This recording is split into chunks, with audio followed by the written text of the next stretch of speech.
Palakpakan pa naman po natin yung ating mga estudyante. Diba? Sisigla po nila.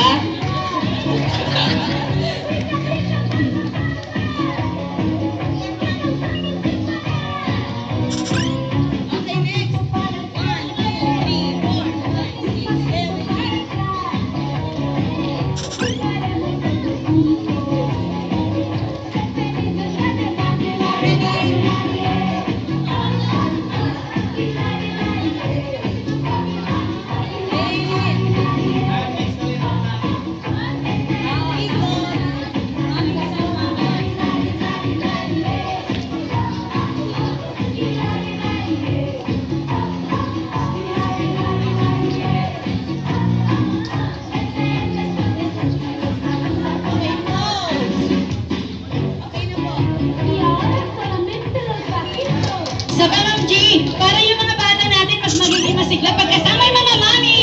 Pwede po ba natin i-request yung mga nanay kasama ng ating mga anak? Baka po nahihiya, wala ang mami.